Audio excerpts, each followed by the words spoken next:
Chapter 9, page 169. I sweated bullets before our next game. The whole team did. We were all wondering how we'd play without Jimmy. We knew we could survive a few games without his bat and his glove. We didn't know if we could win without his heart. But we caught a break. Actually, we caught 7 of them.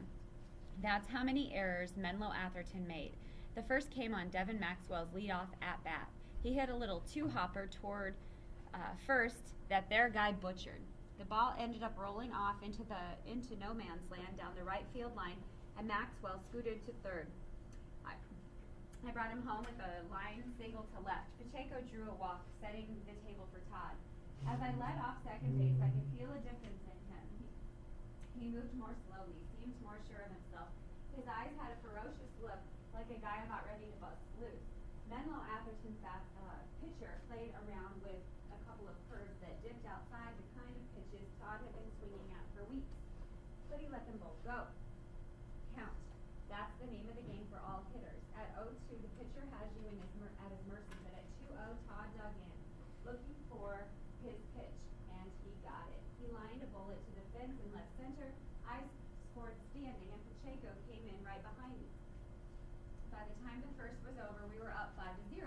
We ended up winning 13-4. Todd went 4 for 5 with 2 more doubles. Even the time he made an out, he smoked the ball, a line shot right at shortstop. Todd kept hitting the ball. He had 3 hits in our victory over San Carlos, and he launched a 3-run homer in the 6th to lead us past Sunnyvale. That night, Jimmy called me. You're moving tomorrow, he said, and I could tell he was in high spirits. What are you talking about? To second base. It clicked in. Are you eligible? I got a 78 on my math makeup. Miss Layla said my paper on turkey was a little rough, but she gave me a C. He paused. I'm back on the team, Seth, and I'm not going to be off of it again. Sharon didn't horse around like some coaches do, pretending that Jimmy would have to win his spot back. You're batting third and playing shortstop, he said when Jimmy came out on the field. Then Sharon patted him on the butt. Your teachers report you've done good work. We're glad to have you back. Jimmy smiled. I'm glad to be back. I watched Todd all during practice, hoping he'd say something to Jimmy. He didn't. And that had me down a bit. But just before the 2-mile run, Jimmy went over to Todd. I didn't hear what they said, but I do know they shook hands at the end. The two of them ran side by side the entire race and finished that way, tied for first, about 20 yards ahead of Sharon. In the locker room, Jimmy was full of the future. I've got it together now, Seth. I really do. No more garbage, just baseball. It was as if all the pieces to some giant jigsaw puzzle suddenly had fallen together perfectly. I could feel the league title, maybe even the state title, coming our way. What a run we had. Maxwell was getting on, stealing bases. I was moving him up, dropping in a hit here and there. And Jimmy and Todd were knocking out extra base hits like they were hamburgers from McDonald's. Pacheco's average was down around 200, but when he hit the ball, it was for extra bases. Tubo, Durego, Hill, Johnson, it seemed like every game at least one of those guys came up with something big. Our fielding was super too. We were wound tight, not in a bad way that causes errors, but like tigers getting ready to spring. Everybody on the team had a hunger to get to the ball. We made 1 error in 4 games, a good stat for a major league team, amazing for a high school team. Jimmy was an acrobat at short. Nothing was getting by him. They talk about players moving with the crack of the bat. Jimmy moved before the crack of the bat. Somehow he could tell whether the guy was out in front of a pitch or whether he was swinging late. The ground he covered was unbelievable. The scorecard read 6-4-3 more than a few times. They called the double play the pitcher's best friend. Russell and Furman had a lot of best friends. All through that streak, we counted Carmont 8-1, Sarah 11-2, Mitty 7-0, Apollo Alpha 9-4, Cupertino 13-1. It would have been total heaven if it weren't for one thing. St. Francis matched us win. Coaches tell you to play your own game and not to worry about the competition. That's easy to say, not so easy to do. When I got home after a game, I'd call the Tribune, and I'd ask the guy at the sports desk how St. Francis had done. The first time I was real sheepish, afraid he'd want to know who I was and why I cared, but he didn't. He did grumble, though. We're thinking about putting in a special number, a high school sports hotline, he told me. You guys wear us out with these phone calls. Then he gave the score, St. Francis 5, Sequoia 4. That's how their victories were. Close games, all of them, but the standings don't show whether your games are close or blowouts. The only thing they show is your record, and we were tied for first. Chapter 11. We had just hammered Saratoga 7-1. I was in the shower letting the hot water pound on my body. Sliding headfirst into second base, I'd scraped some skin off my ribs. The hot water hurt and felt good at the same time, and every talking and singing and laughing around me. Then from across the room I heard Alex. Jimmy, some of us are going up to Huda Park tonight. You feel like coming along? I don't know how I heard him. 12 other guys must have been talking, but I heard him. Immediately, I turned to look at Jimmy. I could feel him wanting to say yes all the way across the room. I could feel that. Not tonight, Alex, Jimmy muttered at last. Well, we'll be there if you change your mind, Alex answered. As I dressed, I saw Alex and Dan Hill huddled together. I don't know for sure what they were talking about, partying, but they probably were. I caught Jimmy staring at them, too.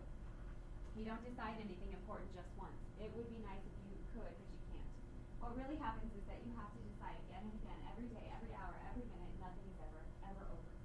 Chapter 12. Our game Wednesday was against Sequoia, which was a break for us. We might have looked past any other team, saving ourselves up for the showdown with St. Francis on Sunday, but we couldn't look past Sequoia, not after the beating they laid on us the first time around. There was a bad omen early. Alex kept stretching his shoulder as he warmed up. Then he walked the first 3 batters he faced. Sherrod trotted out. What's wrong? My arm feels tight, he said. Sherrod paused at the ground. You want to come out? Alex shook his head. I'll be all right. But he wasn't. He walked the next guy on 4 pitches, forcing in a run. Sequoia was on the verge of breaking the game open, but their number 5 hitter saved us. He swung at the first pitch. I don't know why, since Alex couldn't throw strikes, but I'm glad he did. He smacked the ball on 2 hops right to Jimmy. The run scored, giving them a 2-0 lead, but we turned a double play in a flash. Those 2 runs were all they got that inning.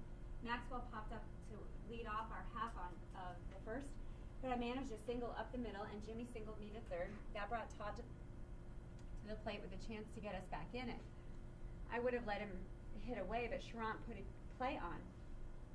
I edged off third. Sequoia's pitcher stretched. Jimmy took his lead off first. The pitcher looked over, delivered. Jimmy was off. The catcher popped up, fired the ball down to second. As soon as the ball left the catcher's hand, I raced for home. Only the catcher hadn't thrown down to second. He'd rifled the ball back to the pitcher, a trick play, and I'd fallen for it. I was hung out to dry halfway between third and home. I couldn't even keep the rundown going long enough for Jimmy to take third. I felt like an idiot. I trotted back to the bench. Instead of 1 out with runners on the corners, we had 2 outs and a runner at second. Todd drove a deep fly to center. It would have scored me if I had been on third, but it was just a long out, and Sequoia was still up by 2 runs. Alex started the second inning the same way he started the game, throwing balls. We walked the first guy and another guy. Sherrod came out again. I can't get loose, Alex repeated. I just can't. Sherrod motioned for Alan Willis.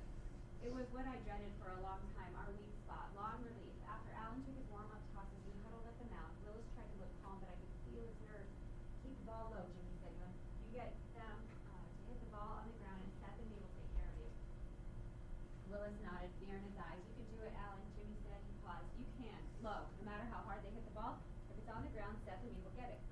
Willis didn't have much on the ball, but he kept it down. That meant a lot of hard ground balls to Jimmy and me. It was like taking field practice, only it was for real. In the 4th, I snagged a hot shot up the middle, and in the 5th, Jimmy made a backhand stop deep in the hole and threw the guy out by half a step. With 2 out in our half of the 6th, Maxwell punched a single up the middle. Sherrod clapped his hands. Okay, Barham, he shouted, keep it going.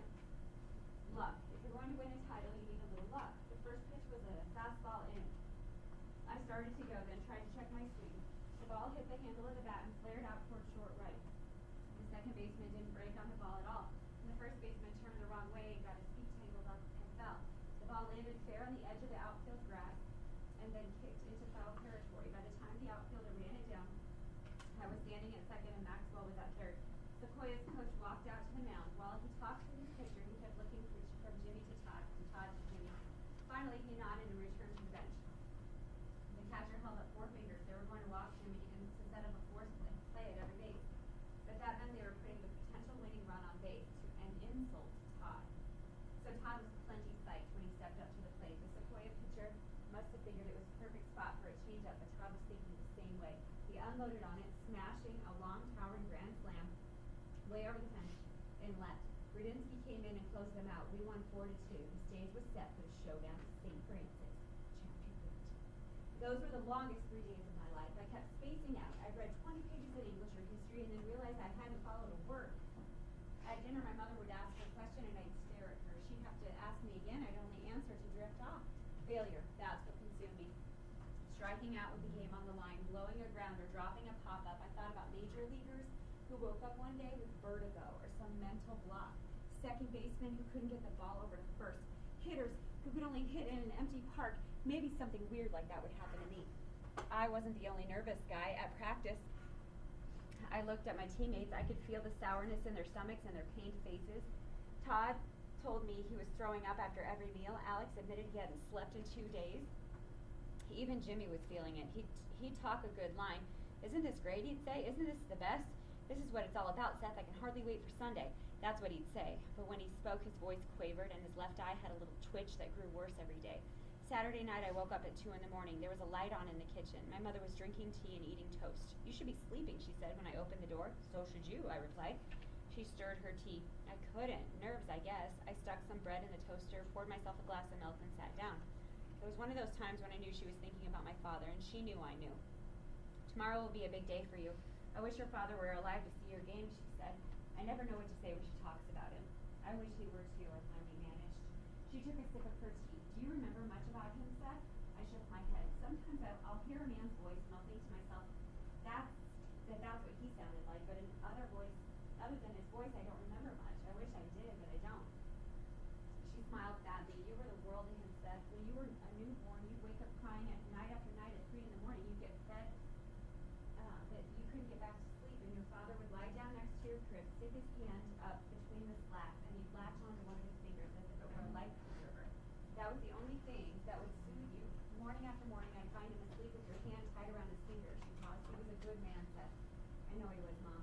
She slowly shook her head. No, you don't. Not really. You can't know a man from photographs or stories. You were robbed of your father, Seth. Death took him from you. Nothing will ever change that. She stood, gave me a kiss, and returned to bed. I stayed up a little longer, sitting in the kitchen and thinking. Actually, I didn't do much thinking. I felt a hole in me, a great emptiness inside of me that should have been filled with my father. All around that hole were good things. My mother, Jimmy, school, baseball. Day in and day out, those good things kept me from thinking about that hole, from feeling it, but it was always there. Chapter 14. Sunday morning dragged. Every minute was an hour. I thought I'd feel better when I reached the ballpark, but I didn't. Nobody did. We were grim-faced. Sharant called us together. You may never get a chance to play in a game this big again. He looked over at us. Enjoy it, he said, a smile breaking out across his face. Enjoy every minute of it. On the field, I kept sneaking peeks of Steve Cannon. I had this feeling, this premonition. Cannon would come in as a reliever with the bases loaded in the last inning, and it would be up to me to get a hit off him to win the game. Time had crawled, then suddenly it raced. Maxwell led off first with a looping single to left. I bunted him to second. Jimmy, first pitch swinging, doubled him home. Todd ripped a single to right, scoring Jimmy. Pacheco pounded what should have been a double play grounder to third, but St. Francis's fielder threw the ball away. Tupou sliced a triple down the right field line and scored on a wild pitch. By the time Johnson popped up for the third out, we had 5 runs on the scoreboard. I don't know who was more shocked, the St. Francis guys coming in to bat or us going out to the field. Their leadoff hitter smacked Russell's first pitch for a single right up the middle. The next guy banged a grounder into the hole. Jimmy dived flat out and snared the ball in the web of his glove. In a flash, he was up firing to me. Out, the umpire yelled as I pivoted and fired to first. The hitter must have been trotting down the line, certain that his ball was headed to the outfield because there was no way he should have been able to turn 2. But we did. The next batter popped up and our 5-run lead was intact. Maxwell led off the second with another hit, this time a double to right center. When I stepped in, I figured I'd drag a bunt towards second. If I got a hit, great. If not, at least I'd have gotten Maxwell the third. The pitch came on a curve outside. I pushed it past the mound. The second baseman charged barehanded the ball and fired to first, nipping me by half a step. But Maxwell took third, and he scored when Jimmy lifted a fly to left center. St. Francis got a couple of runners on base in the bottom of the second, but with 2 on and 2 out, Todd made a nice running catch on the line drive to left center. The catch didn't look as good as it was because of the great jump he got on the ball. Really great players make things look easy. After that, the innings rolled by.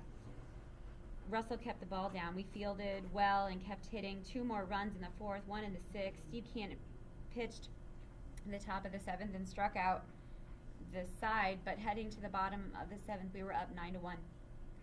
St. Francis's leadoff man hit a weak grounder toward me. I played it on 2 hops, tossed the ball to first, 1 down. Their next hitter worked the count 3-2, then skied a high pop behind the plate that Johnson caught. I looked over at Jimmy. Even then, with the 2 out and an 8-run lead, I couldn't believe the victory would come so easily. Jimmy gave me a little smile, held up 2 fingers. Russell went into his windup, delivered. The St. Francis guy sent a routine grounder to short. Jimmy gobbled it up, fired to first. We'd done it. Not only had we beaten St. Francis, we annihilated them. We celebrated in the locker room like we'd clinched the championship, and why not? We were up 1 game with 2 games left, and those games were against the weakest teams in the league.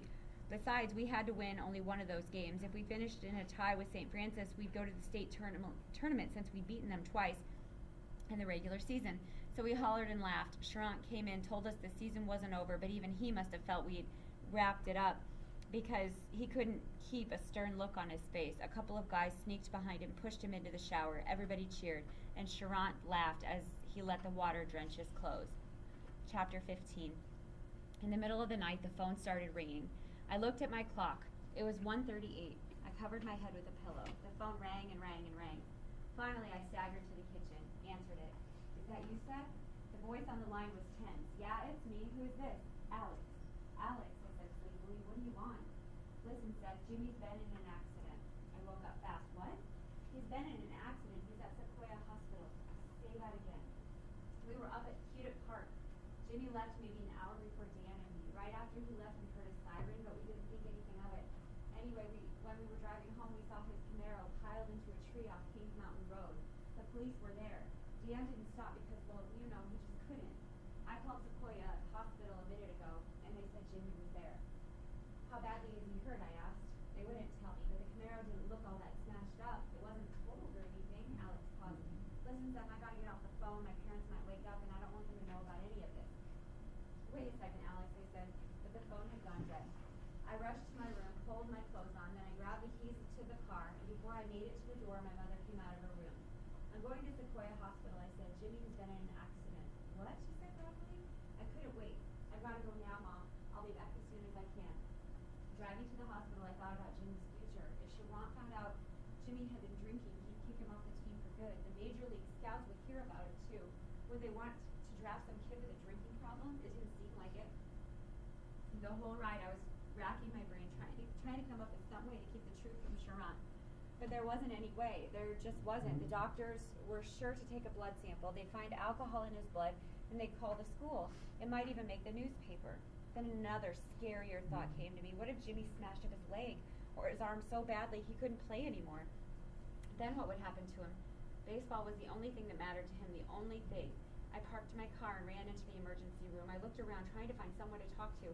The place seemed deserted. Then down a long hall, I saw Charant with Jimmy's mother. He knows, I thought to myself. He already knows. I felt my stomach sink.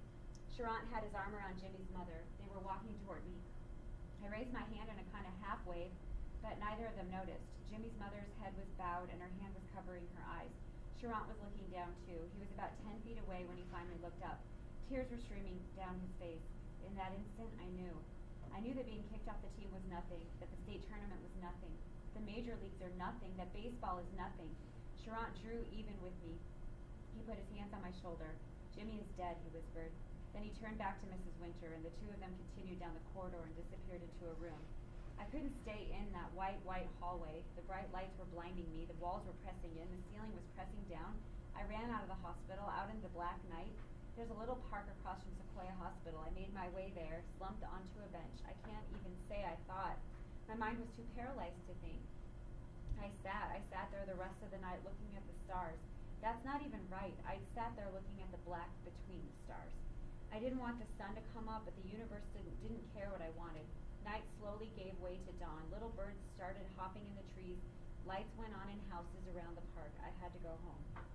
When I stood, I realized how cold I was, how stiff I was. I hobbled over to the car. I started it up. It was then that I got the shakes.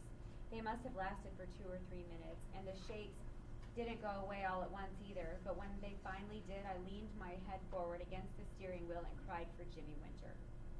Chapter 16. The funeral service was Wednesday, the day we should have been clinching the league title. My mother and I sat in the back row of the church. They had Jimmy up front in an open, shiny silver casket. The expression on his face was all wrong. Jimmy was intense, always staring out from those green eyes. Jimmy in the casket looked peaceful. He was never that way. The minister started by talking about what a tragedy it is, a young life lost and all that. Then he got on to the problems of teenagers and how God might have had Jimmy die so other kids might learn and how it might actually be for the better. I wanted to scream. After the funeral service at the church, I dropped my mother off at our house, then drove out alone to the cemetery in Colma. I had to go see him go into the ground. A few people were there at the graveside service. Alex, Todd, Dan Hill, and maybe 8 or 10 adults. Mr. Winter came over to me while the minister was talking, and somehow Mr. Winter seemed taller, stronger than ever. He was a good boy, wasn't he? He whispered. I nodded. We stood side by side for a few moments. Did Jimmy ever call you? I asked. Mr. Winter looked puzzled. He was going to ask you to come to the game. Did he ever do it? No, Mr. Winter replied. He didn't. He wanted to, I said. I know he did. Mr. Winter squeezed my elbow, then moved back up to the front. Jimmy's mother broke down when they lowered him into the casket into the ground, and so did Sharon, so did Alex and Todd and Dan Hill. So did everyone but me. I don't know why I didn't, but I didn't. After the service was over, I sat down under a tree and waited. I didn't know what I was waiting for, but I knew I was waiting for something. And as I sat there, I tried to string words together in my head that would say what Jimmy meant to me. I thought that if I could string them together, I could remember them, and so I'd be sure to always remember him. I thought about coming back from LA and meeting him for the first time. I thought about John Tustin. I thought about drinking beer at Todd's house, about turning double plays, about wiffle ball, about the pitching machine at Tom Wells, about making varsity. I added all those things up and 1,000 other things too, but the sum wasn't right. They didn't add up to Jimmy. They didn't come close. He was my friend. It was the only word I had for him. 1 hour passed and then another. Finally they came, the men with the shovels. I watched them fill the hole of the ground with dirt. Good, clean dirt. I heard the dirt land in the coffin over and over. And then the sound became softer, muffled.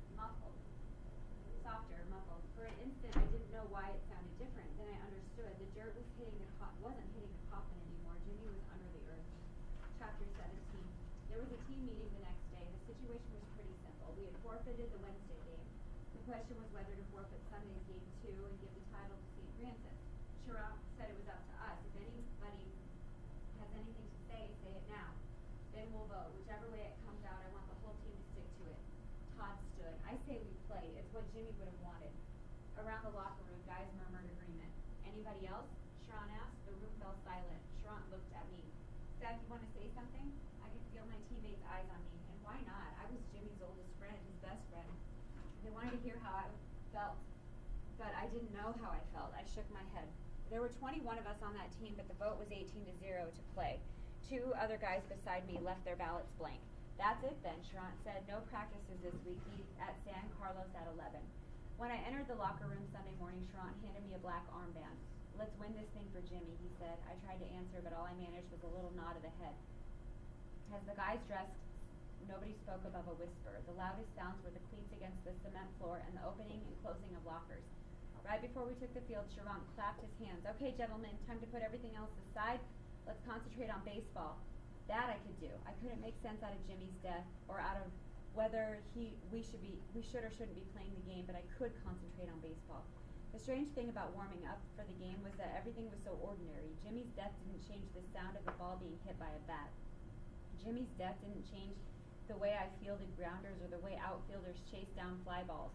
But when the game began, when I took Jimmy's spot at shortstop, that was different. I positively knew where Jimmy would have positioned himself for each batter, and I took my own position a little to the right or to the left or up or back. I couldn't bring myself to stand in the exact spot where Jimmy would have stood. I just couldn't. The game should have been a blowout. San Carlos didn't have much hitting, and Russell had his best stuff, so he breezed through their lineup, and their pitcher was no great shakes, but Todd doubled home a run in the first, and after that we had runners on the base all game. One clutch hit would have blown it wide open, but that big hit never came. We stranded 2 runners in the second. We left bases loaded in the third. In the fifth, we had runners at second and third with nobody out and still couldn't push home a run. I worked a leadoff walk in the sixth, but got no farther than second. Russell retired San Carlos in order in the bottom of the sixth, but he was tiring. Batters he struck out earlier were catching up with his fastball, and all they managed were long fly balls that inning. But it was a bad sign. Sharon had Radinsky up and warming. Let's get some runs, Charant screamed as we came in for the top of the 7th. Let's go. But we didn't. A pop-up, a ground out, a lazy fly to right. It was the first time in the game we'd gone down in order. As I grabbed my glove and headed for shortstop for the bottom of the 7th, a sense of doom came over me. We held a 1-0 lead. 3 more outs, and the championship was ours. But I didn't think we were going to make it. We dedicated the game to Jimmy, and we were going to lose. When you're tired, you sometimes try too hard. And that's what happened to Russell. He overthrew the first pitch. It sailed inside, plunking the San Carlos batter in the back and putting the tying run on first. Charant came out. Nice game, he said. Then he called for Radinsky. The first hitter Radinsky faced bounced a little too hopper to Duncan. We got the force at second, but the ball wasn't hit hard enough to turn the double play. The second out came on the next pitch. The batter lifted a little pop-up behind the plate, and Johnson hauled it in. We were so close, so close. Still, that sense of doom hung over me. The hitter stepped in. Radinsky missed with 2 curveballs, and the batter drubbed the third pitch on a line into right field. Maxwell fielded the ball cleanly, but then lost his head. Instead of throwing the ball to second, he tried to gun down the lead runner at third. The throw was way late, and the batter took second. The winning run was in scoring position. Radinsky looked into the bench. Charant held up 4 fingers to signal an intentional walk. It made baseball sense. By loading the bases, we set up the force play at every base, but there was a risk too because with bases loaded, a walk would force the tying run. San Carlos's coach called back the scheduled batter and sent up a pinch hitter, the littlest guy on the team. He couldn't have been more than 5'2", and when he stepped in, he crouched as low as he could in the batter's box. Radinsky's first pitch was high, and the next one was about a foot outside. On the 2-0 pitch, the batter showed bunt. It was 100% fake, but Radinsky flinched a little, and his pitch bounced up to the plate. 3 balls and no strikes.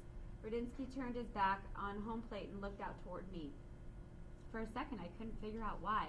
Then it came to me. It was Jimmy he wanted to see. It was Jimmy who would have given him confidence. I felt a lump rise in my throat. Why not? I thought, why not? So I did what Jimmy would have done. I hustled in to talk to Radinsky. Forget about the batter, I said, doing my best to sound calm. Just hit Johnson's glove. Radinsky nodded. Okay, Seth. I returned to my position. Radinsky went into his windup, delivered. Strike 1, the ump yelled. Johnson tossed the ball back. Radinsky rubbed it up, stepped back on the rubber, fired. Strike 2, the ump yelled. It was then that I moved a half a step toward second base. That's all, a half a step. But by moving that half step, I was positioned exactly where Jimmy would have been. Radinsky delivered another fastball, only this time the batter swung away, sending a hard ground ball up the middle. I was off with the crack of the bat. The first hop was just short of the mound. The second near the bag. I dived, stretching as far as I could. The ball caught in the web of my glove. I scrambled to my feet and fired to first. The umpire raised his thumb. You're out, he bellowed. We'd won. We were the champions. We started to celebrate. The whole team, outfielders, infielders, the guys on the bench, all of us raced to the pitcher's mound. When we even managed a few screams of joy before we remembered. Then we looked at one another and suddenly we didn't know what to do. The cheers died in our throats. We were all there in the center of the diamond, and for a moment we were all quiet. We'd said what we were playing for Jimmy, that we were playing for Jimmy, but we'd really been playing for ourselves, and we wanted to pretend that death doesn't happen, that everything just goes on. And maybe someday we would be able to pretend, but not then, not at that moment. Jimmy had a heart of a champion, not us. It was his championship, not ours. Charant broke the spell. It's over, gentlemen, he said. It's over. Chapter 18. Santa Rosa High knocked us out of the state tournament. The final was 11-3. They scored 5 times in the first inning off Alex Furman, and they kept hammering against Willis and Radinsky. But it wasn't pitching that did us in. We just didn't have anything left to give. It was a relief to have the season end. On the last Monday before school let out, a woman came to talk to the team about Jimmy. Afterward, Coach Charant made me go to the counselor's office to talk to her one-on-one. Don't keep things bottled up, she said. Tell me what you're thinking. But I couldn't tell her what I was thinking. How could I tell her what I was thinking when I didn't even know myself? So she talked some more, and I sat some more. Finally, she let me go. I skipped the awards banquet. I don't know how any of the guys on the team could go, but some of them did. They voted me most improved. Charant brought the trophy over. It's sitting in my closet right now. I couldn't bring myself to put it on the mantle, but maybe someday I will. I pretty much stayed in my room through June and July. I didn't get my job back at the golf course. I didn't hit balls at Tom Wells. I didn't do anything. Then, at the start of August, my mother came into my room. Seth Barham, you can't brood forever. You've got to get on with your life. Her voice was firm, almost angry. I'm not brooding, I shot back. And to prove it, I went to the movies that night. But as I sat alone in the dark, all I thought about was death. Jimmy's, my father's, my own. That's when it hit me that I had to get a grip on what had happened, just like a second baseman has to get a grip on a baseball before he can throw a runner out at first. I remembered something that woman had told me. You might try writing it down, she said as I was leaving. Sometimes by writing things down, you can understand them better, and once you understand them, you can put them behind you. You can go on. So that's what I've done. I've written it down, and now that I'm finished, I'm not sure whether she was right or not. I'm not sure whether I do have a grip on what happened to Jimmy, or whether I'll ever be able to put it behind me, any more than I'll ever be able to put my father's death behind me. Take this very minute. It's a Saturday afternoon. I'm looking out the window. The leaves are rustling in the trees, and I'm thinking that I should be on a ball field right now, that I should be standing at second base and Jimmy should be standing at shortstop, that he should toss some dirt in the air and watch the wind take it and then tell me to be careful on pop flies. And I should nod to him and then look up in the stands, and I'm thinking my father should be sitting there, and that my father should nod to me too and maybe give me a little secret smile, a smile that only he and I share. And I'm thinking the sun should be shining on that ball field and on Jimmy and on my father and on me.